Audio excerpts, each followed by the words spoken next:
There are a lot of aliens. Well, the invasion ship SL, Elon Musk has finally come out to let the world know that everything you have believed about Mars so far is entirely wrong. For decades, experts have been looking into the possibility of life on Mars, but that's not all Musk sees. Think about it, the world might soon fall victim to a massive catastrophe, and what will happen when every single human is dead? Well, Musk isn't going to let that happen. Join us as we explore everything Musk has to say about Mars. How did it begin? You might be able to tell just from how he acts, but Musk has always been obsessed with Mars.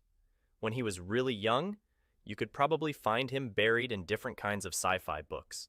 Even then, he was busy dreaming about humans living on the red planet, and when adulthood finally came, Musk saw a chance to make that dream real. But what was the big deal about Mars? Why is Musk so fixated on it? For him, Mars represents this wild frontier that has never been meticulously explored before, and Musk wants to be the one to conquer it. Here's how he actually made up his mind. Before SpaceX ever became a thing, Musk got involved with the Mars Society. He even gave a talk at one of their events and mentioned an idea called Mars Oasis. This meant that he wanted to grow plants on Mars to get people excited about space again. But something had to facilitate that project, right? Musk tried to get a hold of a Russian rocket for his Mars Oasis project, but there was a setback. The Russians didn't want to be a part of the entire thing. You can probably guess that Musk wasn't very happy about that, but he didn't just sit around and sulk. This was his cue to conclude that maybe he should have his own rockets. From there, Musk's vision started to turn into a reality. What started as a little PR stunt became this massive mission to build a whole civilization on Mars. This is when the journey of SpaceX truly began. Now, sure, Musk's got a vision to begin life on Mars, but before this, what did the world think about Mars? The possibility of life on Mars opens up a whole world of possibilities. Mars might have always been a barren wasteland, despite having the right ingredients for life, like early Earth did. Maybe the conditions just never clicked into place. 3 billion years ago, the sun went on a rampage, stripping away Mars's atmosphere and any hope of liquid water. This idea is the most cautious take. It hinges on all those maybe life tests turning out to be dead ends, or just picking up some weird contamination. Until we've got solid proof, one way or the other, this theory is just a theory with no room for being proved anything more. Here's a different scenario. Mars could have been full of life once upon a time, but then everything went downhill. Maybe it used to be a world with thick air, stable water, and all the trimmings for life to thrive. But then, Mars's atmosphere vanished, leaving the planet high and dry. That wipeout could have wiped out any life too. If we start digging into Mars's rocky history, maybe we'll stumble upon fossilized clues that tell the tale of life's rise and fall. But it's not over yet. There's another existing theory out there. Mars might have had life way back then, but contrary to what most people think, it's not all gone. There might still be life underground somewhere on Mars, but we just don't know where it is. Maybe they're just waiting for the right moment to pop out and reveal themselves to humans. Imagine if tiny critters are living beneath the Martian surface, moving around in the sand just a stone's throw away from our rovers. We're talking microscopic stuff here, nothing too big or noticeable, but even the tiniest life forms would be a game changer for science. Now, here's another theory for you. What if Earth was the reason life actually began on Mars? You know how sometimes stuff gets flung into space during a big cosmic collision? Well, 65 million years ago, Earth got smacked really hard by a space rock, and the fallout might have reached Mars. It is possible that during this collision, bits and pieces of Earth got to Mars, and maybe those earthly travelers settled down and started their own Martian colony. And here's the last crazy theory. What if we accidentally sent some Earth creatures to Mars? This would mean that our space program unknowingly gave a ride to our microbes all the way to the red planet. It would be pretty fascinating if we finally uncover signs of life on Mars, only to realize it's actually our own germs we brought along for the ride. Sure, it would ruin everything for astrology all over the world. But here's the thing. People haven't just been sitting in wait to figure out what's up with Mars. We've been sending out rovers and orbiters all in the hopes of cracking the Martian life code. Will we find signs of life, past or present? And if we do, are they related to us Earthlings or totally different? The possibilities are vast. Maybe life started on Earth and spread to Mars, or maybe it went the other way around. Heck, maybe life existed on both planets way before we showed up. Elon Musk has been one of the most prominent figures when it comes to finding the answers to these questions, but there's something different about Musk's approach. While the entire world sees Mars as a group of questions that are tough to answer, Musk sees the planet as possibly the only way for human survival. The human race is in danger. Back in the day, Earth was being constantly bombarded by asteroids. These fiery collisions actually shaped our planet into what it is today. Since then, things have calmed down quite significantly, but that doesn't mean that an asteroid can never collide with Earth again. Nobody can give you that guarantee. Plus, in today's time, we still get hit by things in space. Even if the impact is not as disastrous as it used to be, most of the time, microscopic dust particles bump into our planet instead of massive fiery collisions. But sometimes, a big asteroid might still manage to get a bit too close to Earth for our comfort levels. What happened to the dinosaurs has been a fascinating horror story for quite a while. They were wiped out by an asteroid 65 million years ago. Because it happened such a long time ago, nobody worries about something similar happening to Earth once again. But then, in 2013, Russia had a very close encounter with a meteor called Chelyabinsk. It came toward the country with 60 times the speed of sound and made a massive sound in the atmosphere. The size of this meteorite was actually 20 meters wide, and do you want to guess how much it weighed? Well, 13,000 metric tons. The impact of this meteorite was devastating. It left thousands of people injured, and hundreds of buildings were destroyed. So, let us ask you the question once again. What if we face a major asteroid threat today? Does the Earth hold the capacity to handle such a big catastrophe? Probably not. We haven't gotten to a point in our technology where we can save ourselves or dodge a massive meteorite coming our way. And the destruction of human life would then become inevitable. And this is exactly what Musk has been talking about. It's almost a given that sooner or later, Earth is going to be facing a large asteroid. But that's not the entirety of the situation. There are several other potential threats looming around the corner. These include deadly diseases and volcanic eruptions. These are scary because within mere seconds, the entire human race could be turned to ashes. There would be no going back from that. Musk believes that it's to become a multi-planet species.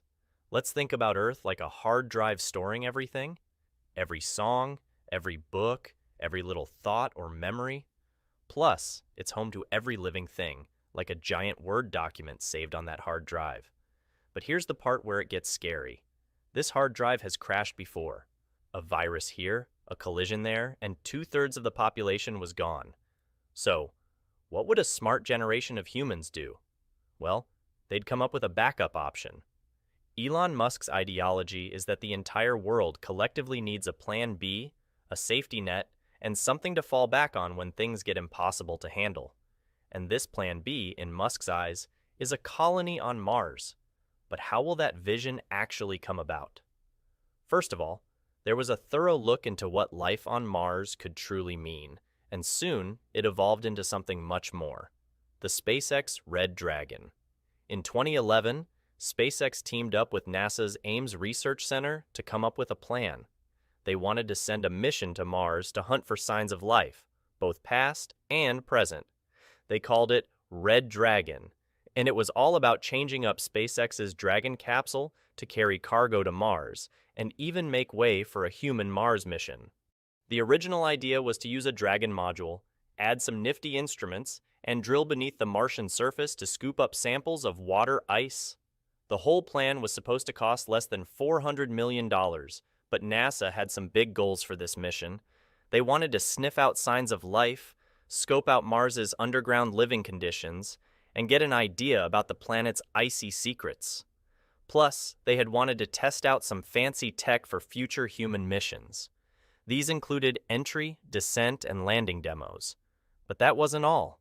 They also wanted to scout out potential hazards and even work with some in-situ resource utilization. Then came 2014, and they were planning on using Red Dragon to get samples from Mars and bring them back to Earth just 2 years later. In 2016, SpaceX shifted. They decided to use a Dragon capsule to test out some new Mars technology, like landing gizmos. They were all set for a 2018 launch, with NASA fully supporting them in the events. But then, there came a massive barrier.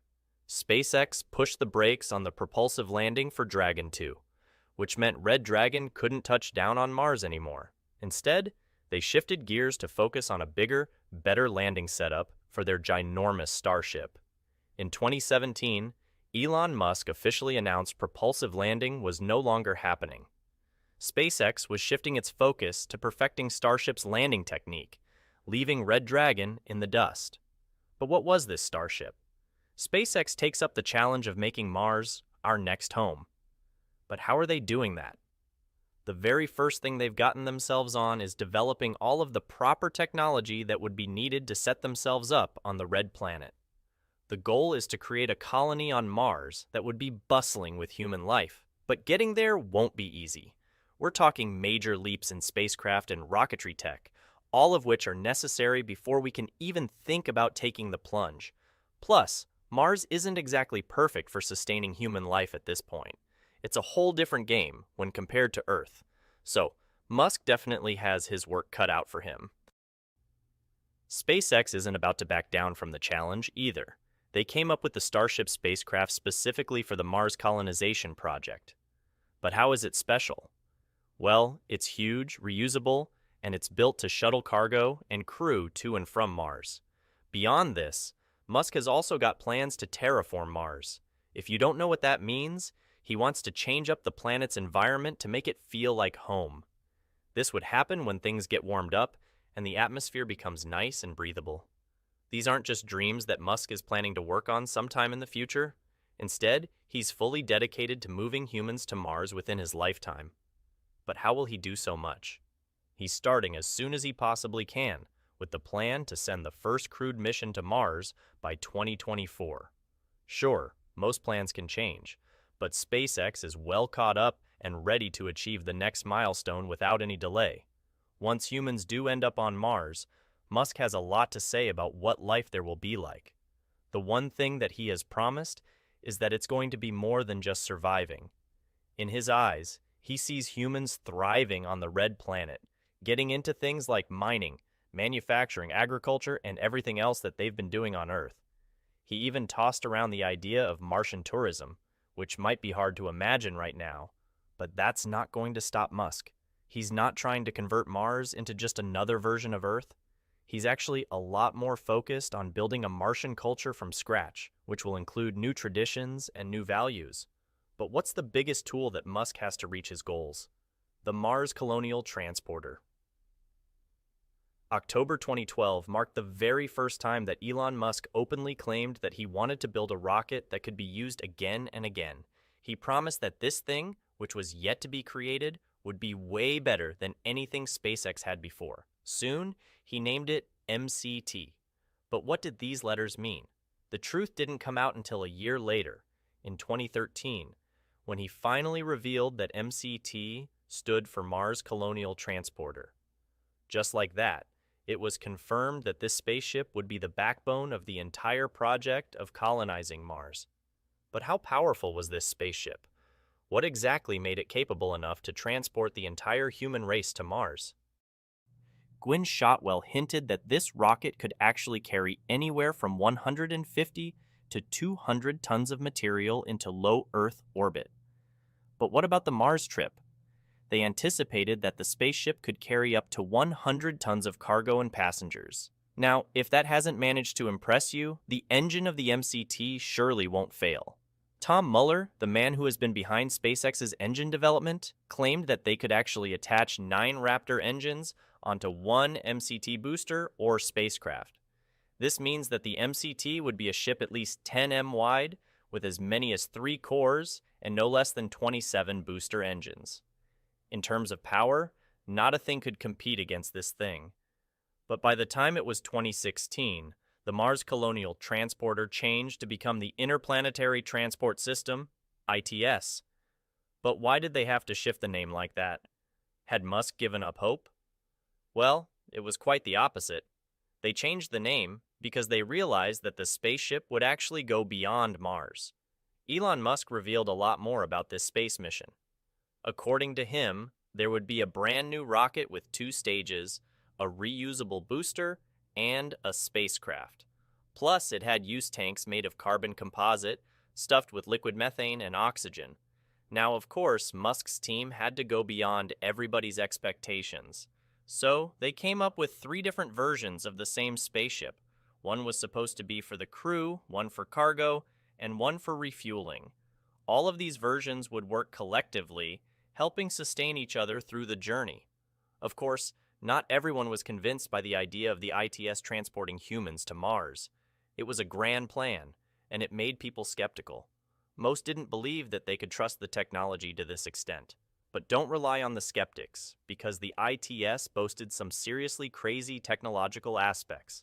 The booster is 12 m wide and 77.5 m tall, and it's been powered by 42 engines, which is more power than anyone can fathom. The spaceship could produce a thrust of up to 128 N at liftoff.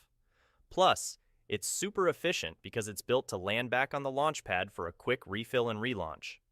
The second stage fully focuses on long-haul flights with 3 sea-level engines and 6 optimized for space.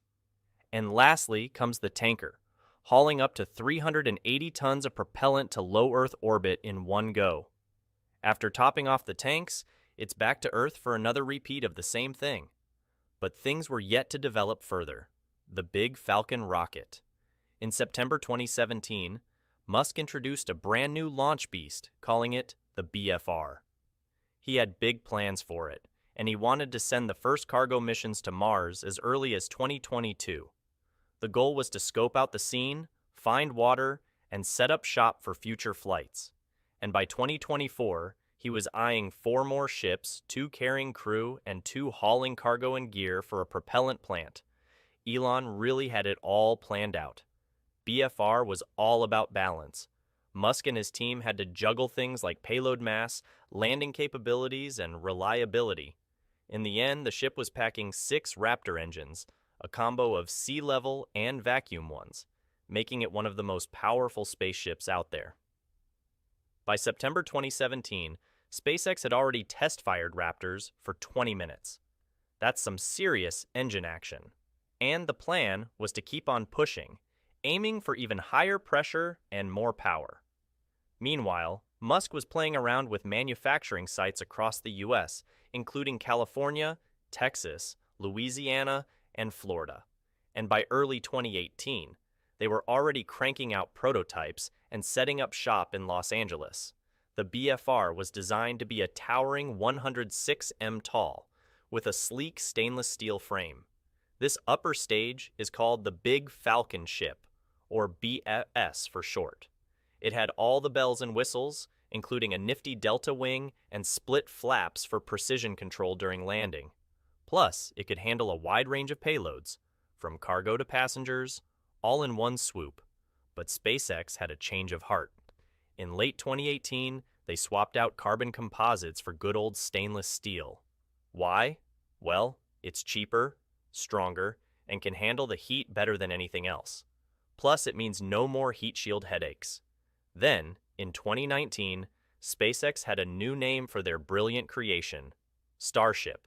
They rebranded the whole thing, with the booster now known as Super Heavy. But there's more to Starship than you think. You know, the recent adventures of Starship on March 14, 2024, made its massive entrance into space. It's been a long road of secret projects, big booms, and regulatory hoops. But finally, SpaceX has managed to nail it. They've proven they can not only build the tallest, mightiest rocket ever, but also send it soaring past our atmosphere. But the greatness of this moment was soon squashed by reality. Just when things seemed perfect, Starship literally disappeared on its way back down to Earth. SpaceX lost contact with it, and the rocket was nowhere to be seen. But it's okay because failures are just stepping stones to success in SpaceX's book. They're not very worried about this because they've managed to achieve a milestone that they have never even gotten close to before. But the launch day was nothing short of groundbreaking. Starship, placed right on top of a stainless steel super heavy booster, towered over the crowd at SpaceX's launch pad in South Texas, and with a massive roar, its 33 Raptor engines lit up and sent it shooting past the clouds into space. It's safe to say that they probably hadn't expected much from the launch because Starship has had its fair share of flops in the past. Astonishingly, this time it aced the test, and there were no mid-explosions or anything. It was just a smooth ride into space. As it cruised above the Earth, Starship did its thing for about an hour before returning back to Earth, and that's when Starship vanished from our radars. At around 40 miles above the ground, it was so close to being the perfect launch. But in the end, it was gone. But Elon Musk isn't discouraged, even a little bit. He still sees fleets of starships shuttling thousands of people to Mars every year in the near future, building cities and turning us into a multi-planetary species. SpaceX already has plans moving forward. They're eyeing point-to-point flights on Earth, giant satellite deployments, and deep space missions. They're even cooking up tanker ships to refuel Starship in orbit, making Mars colonization a whole lot easier. So, what does the future hold for SpaceX and the rest of humanity? Well, if Elon Musk has anything to say about it, we'll be living on Mars sooner than you think, and who knows what other wonders await us out there in the great beyond. All we can do is strap in and enjoy the ride.